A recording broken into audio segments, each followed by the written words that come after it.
Bismillah walhamdulillah wassalatu wassalamu ala rasulillah Sayyidina Maulana Muhammad bin Abdillah wa ala alihi wa sahbihi wa man wala wa la hawla wa la quwwata illa billah. Qala al-musannif rahimahullah wa nafa'ana bihi wa bi'ulumi fid darain amin.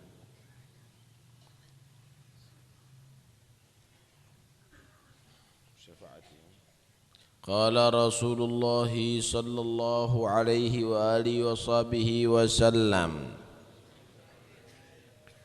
syafa'ati li ahlil kabairi min ummati, hadithun sahih rawahu Ahmad. Bersabda Rasulullah sallallahu alaihi wa alihi wa sahbihi wa sallam, syafaati, syafaatku nanti di hari kiamat, li ahlil kabairi, untuk orang yang banyak melakukan dosa besar, min ummati, daripada umatku di hari kiamat nanti. Hadis ini menerangkan dua hal. Pertama, keagungan Nabi sehingga mendapatkan syafaah yang sangat besar untuk menolong umatnya. Kedua, kemuliaan umatnya Nabi sehingga berkatnya Nabi Muhammad kita menjadi umat yang mulia dunia sampai akhirat. Kita bahas syafaat dulu.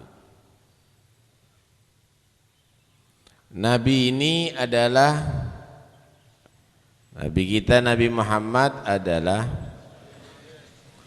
Nabi yang sangat cinta kepada umat.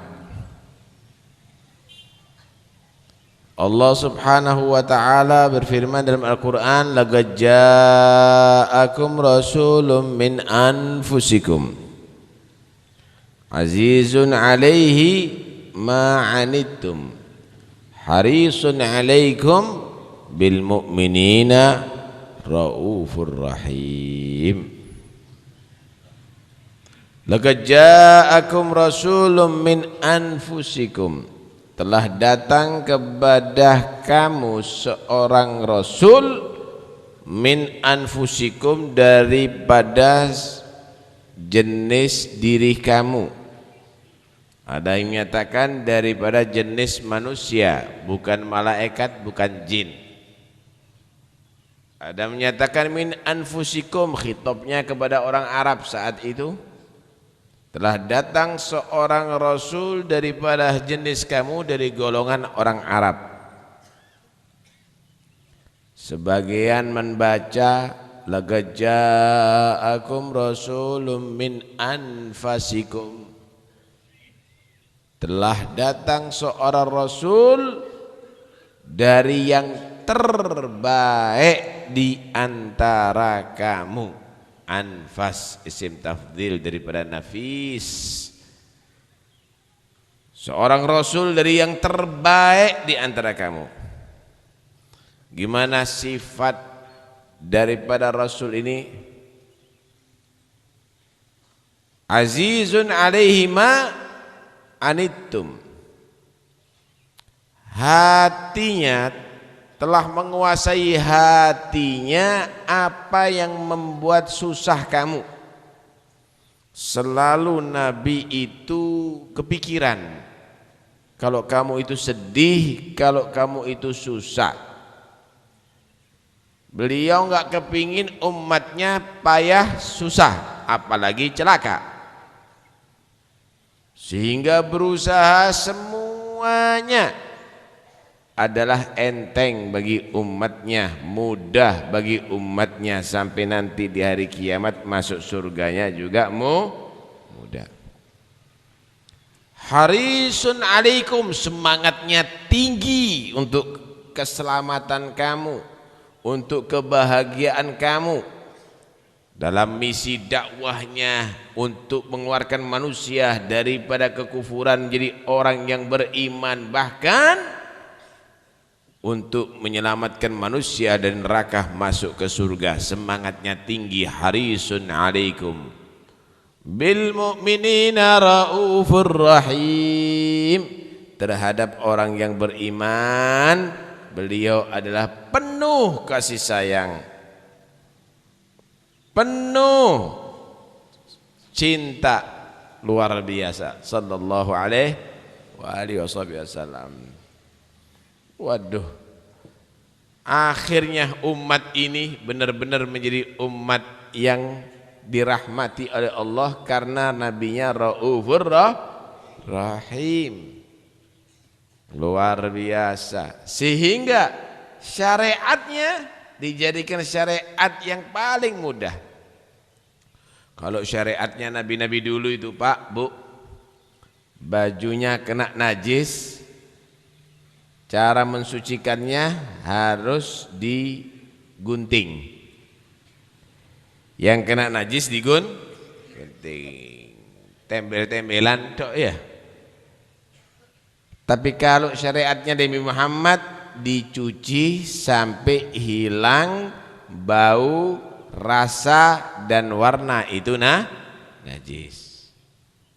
Dientengkan oleh Allah.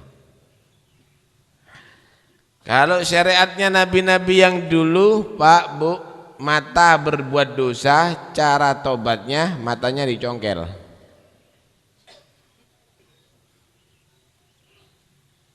Kalau misalnya telinganya berbuat dosa, telinganya dipotong.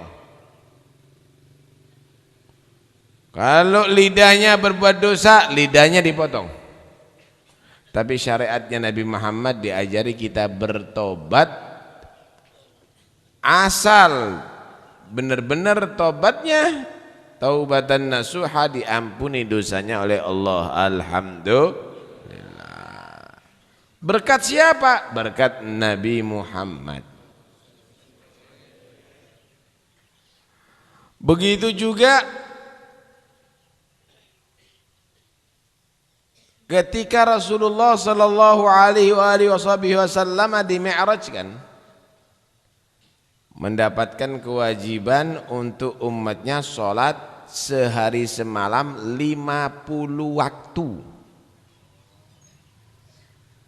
Ketemu dengan Nabi Musa, dianjurkan minta keringanan wahai Muhammad untuk umatmu. Kembali lagi minta keringanan. Dikurangi, berkali-kali minta keringanan sampai ditetapkan sehari semalam 5 waktu. Kenapa Nabi SAW minta keringanan padahal Nabi itu paling senang sholat? Wa ju'ilat gurratu aini fis. Nabi itu paling senang merasakan kenikmatan yang paling hebat kalau dalam sholat.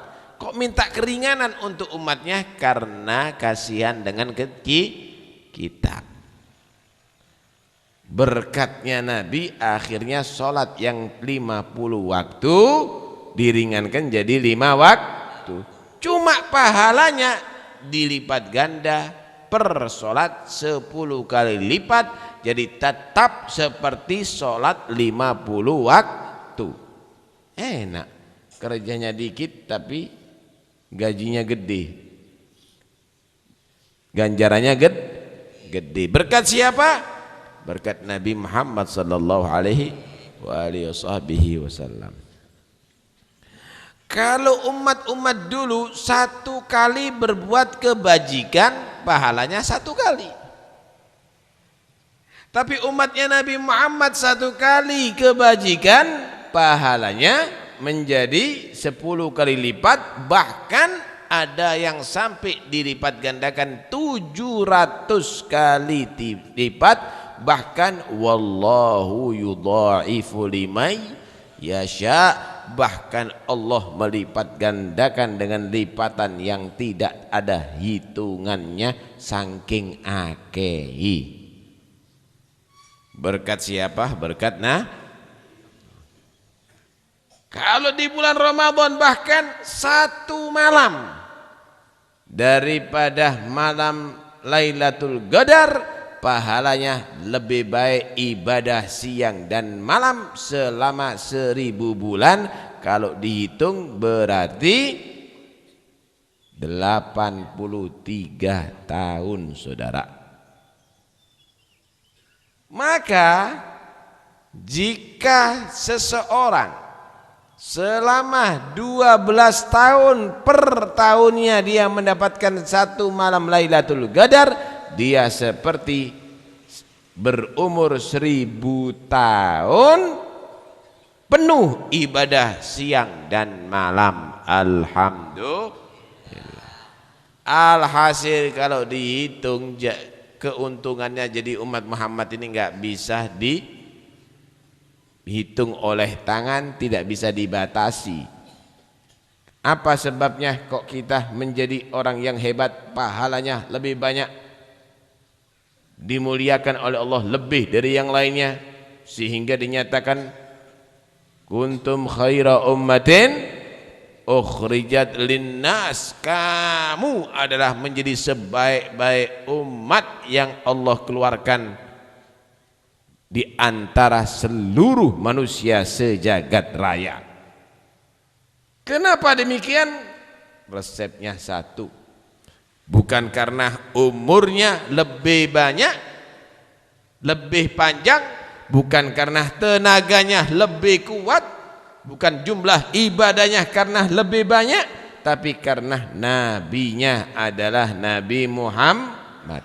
Bi akramir rusli kunna akramal umami. Karena nabi kita nabi yang paling mulia, akhirnya kita otomatis dilantik oleh Allah menjadi umat yang paling mulia, sekalipun paling dikit ibadahnya, paling pendek umurnya, paling lemah tenaganya. Alhamdulillah. Wah, harisun alaikum. Kalau dilihat semangatnya Nabi untuk umatnya ini luar biasa, hebat. Nabi itu nggak pernah mikir kepingin makan enak, Pak. Saking Nabi itu betul-betul semangatnya untuk umatnya, nggak pingin bangun rumah, sehingga dikatakan tuwfiyan Nabi sallallahu alaihi wasallam ma wada'a labinatan ala labinatin. Nabi itu meninggal belum pernah menata batu bata di rumahnya untuk bangun, nggak pernah. Ngereh apa mah nggak tahu belas, nggak koper. Kenapa? Karena semangat semua umurnya adalah untuk umat. Pernah Nabi habis sholat, Nabi itu habis sholat masih baca wirid, baca doa. Ini Nabi langsung assalamualaikum warahmatullah, assalamualaikum warahmatullah, langsung bangun seperti serius gitu, masuk ke dalam rumahnya Nabi. Ya kuburannya Rasulullah itu dulu, kamarnya Rasulullah itu, masuk ke dalam rumah. Sahabat heran, pasti ada kejadian yang luar biasa nih. Tumben Nabi nggak pernah begitu seriusnya habis sholat tenang masih baca wirid, baca doa. Setelah agak lama begitu keluar Nabi sudah berseri-seri wajahnya. Ditanya, Rasul ada kejadian apa nih? Maka Nabi menjawab, aku ingat tadi ada sisa duit di rumah 2 dirham. Aku khawatir umatku masih ada yang lagi membutuhkan, memerlukan duit itu untuk kebutuhannya.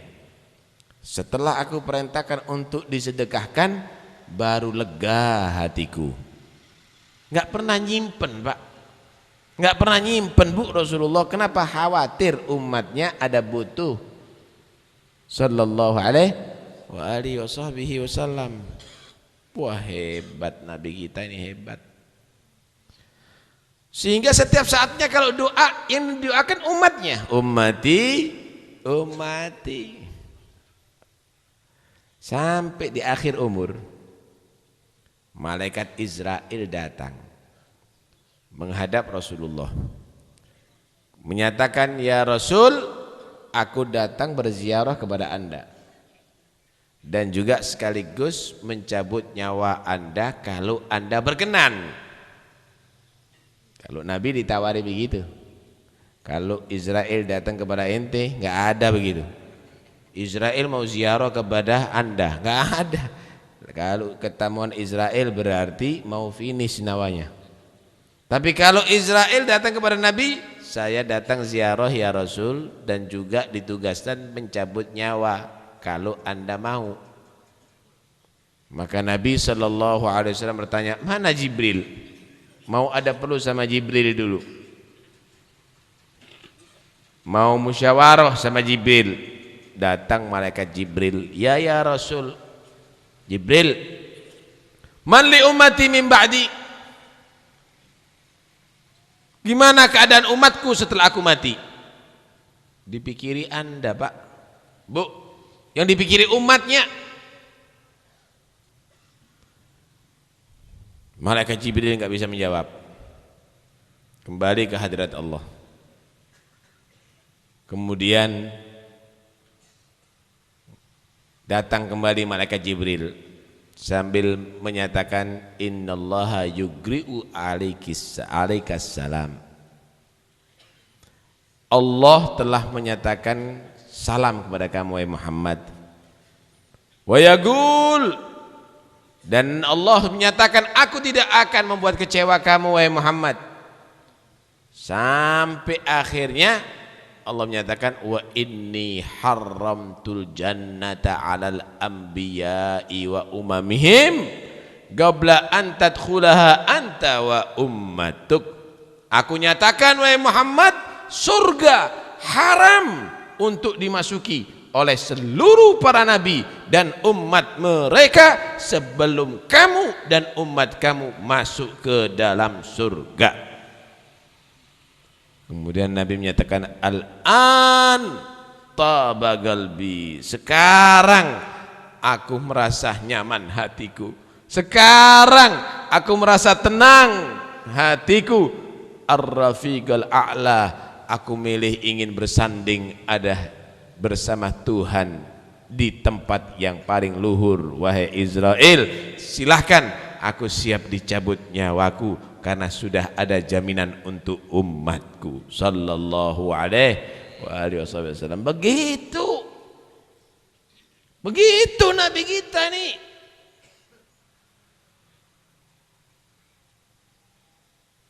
Sehingga ketika turun firman Allah, wala saufa yu'tika rabbuka fatardah, bakal akan memberi kepada kamu wahai Muhammad Tuhan kamu pemberian sampai kamu puas. Artinya yang diminta Nabi enggak pernah ditolak sampai Nabi puas. Bakal dikasih ke Muhammad. Jauh apa dikei? Maka bagaimana Nabi menyatakan, wallahi la arda wa wahidun min ummati finnar, demi Allah saya tidak merasa puas semenjak masih ada satu di antara umatku yang disiksa di neraka Allah. Allahu Akbar. Sampai mlebu surga kalau Nabi itu tidak mau kalau tidak bareng sama umatnya, saudara. Diceritakan di hari kiamat itu innalil anbiya'i yaumal qiyamah manabir min nur. Para nabi itu disediakan setiap nabi itu mimbar dari cahaya. Mimbar yang ada tempat duduknya gitu, tapi dari cahaya. Apa tujuannya? Mimbar ini untuk menjadi tempat atau kendaraan para nabi dihantarkan ke surga Allah. Kulluhum yajlisun 'alaiha. Semua para nabi udah siap masuk surga. Udah duduk semuanya. Tapi enggak bergerak itu mimbar. Kenapa? Satu mimbar masih kosong. Ghairu mimbari la ajlisu 'alaih. Hanya mimbarku yang aku tidak duduk di atasnya. Kenapa Nabi tidak siap untuk masuk surga duduk di atas mimbar? Makhafata ayyub'atsa bi ilal jannah wa atruku ummati fil hisab. Karena aku khawatir aku kalau duduk dihantarkan ke surga sedangkan umatku masih dalam kesulitan ada di hisab. Nabi enggak siap masuk surga dulu. Sehingga ditegur oleh Allah, "Madza turidu an asna' bi ummatika ya Muhammad?" Pinginnya apa sih kamu Muhammad untuk aku lakukan terhadap umatmu? Bagaimana permintaan Nabi? Allahumma ajil hisabahum. Ya Allah, percepat hisab umatku.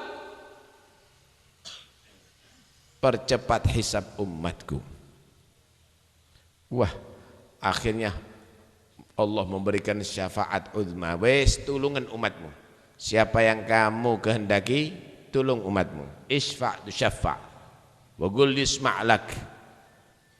Semua ucapan kamu didengar, semua doa kamu diterima.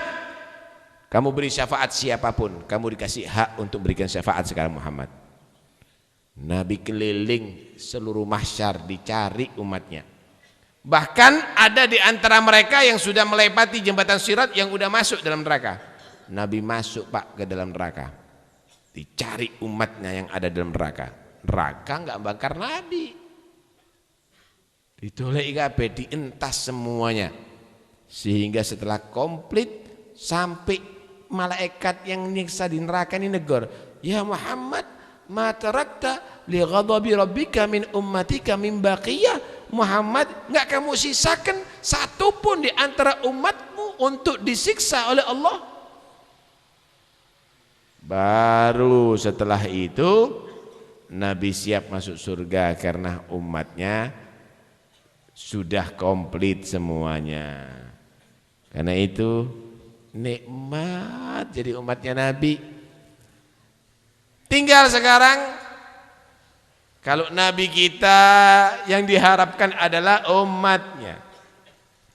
Nabi kita masuk surga pun masih dia tidak mau masuk surga kecuali bersama umatnya. Sebelum beliau meninggal, dia minta jaminan keselamatan untuk umatnya. Umatnya. Pertanyaannya, gimana kamu terhadap Nabi kamu wahai umatnya Nabi? Apa usaha kamu untuk nyenengkan Nabi kamu wahai umatnya Nabi? Apa perbuatan atau ucapan yang membuat senyum Nabi kamu wahai umatnya Nabi? Kok enggak pernah sholawat ya? Kok dikit mengagungkan Nabi ya? Kok banyak meninggalkan sunnahnya Nabi ya? Bahkan meninggalkan kewajiban-kewajiban agama yang dibawa oleh Nabi ya. Kok banyak yang maksiat ya? Kok banyak melakukan dosa ya? Ya Allah, Nabi begitu cinta tapi umatnya kok begitu menyakitkan hati. Sama dengan orang tua yang sangat cinta sama anaknya tapi anaknya durhaka. Anaknya enggak nurut. Anaknya kurang ajar, anaknya melanggar, anaknya nyakitin hati. Dan seharusnya kalau sudah punya bapak, punya ibu yang cinta kepada anak, anak berusaha gimana caranya orang tua saya itu seneng, gimana orang tua saya itu bangga, gimana orang tua saya itu bahagia. Sampean punya nabi yang begitu hebat, kok nggak pernah usaha gimana supaya nabi saya seneng, gimana supaya nabi saya bahagia, gimana supaya nabi saya itu bangga. Nuruti nafsu, nuruti setan, khomer dimakan, pil diminum, pil koplo, ganja diisep, berzina, melakukan perbuatan dosa, semuanya pelanggaran dan menyakitkan hati Rasulullah. Apa ini? Karena itu rugi loh kalau sampai nanti di hari kiamat nggak boleh ketemu dengan Nabi. Rugi. Ayo dekatkan diri dengan Rasulullah. Lek dekat dengan Nabi, selamat dunia, selamat akhirat. Loh kadang-kadang disebutkan nama Muhammad loh, meneng, tidak sholawat, hati-hati. Kalau ada disebutkan, diceritakan nama Nabi Muhammad, sholawat dengan penuh cinta, penuh rindu dan penuh pengagungan. Kalau disebut nama Nabi Muhammad, sholawat, cocok meneng cangkeme. Itu bahaya loh, itu bahaya. Pernah diceritakan Siti Aisyah waktu itu lagi menjahit baju ada di dalam kamar malam hari. Kamarnya Nabi bukan keramik putih, tanah. Rumahnya Nabi tanah, nggak plesteran. Di malam hari belum ada listrik, di dalam kamar, tengah-tengah menjahit, lampunya pakai lampu api, lampunya pakai api, jenis lampu minyak. Tengah-tengah menjahit, mati lampunya. Kemudian jatuh jarumnya, jarum jatuh di tanah di malam hari, nggak ada sinar. Siti Aisyah nyari-nyari ya nggak ketemu. Tengah-tengah Siti Aisyah nyari-nyari jarum, muncul Rasulullah ada di dalam kamar. Masuk ke dalam kamar, berubah kamarnya menjadi terang benderang, saudara. Dengan sinarnya Nabi Muhammad, kamarnya menjadi terang benderang. Jarum yang kecil yang jatuh ada di tanah dapat dilihat oleh Siti Aisyah, diambil. Kagum Siti Aisyah.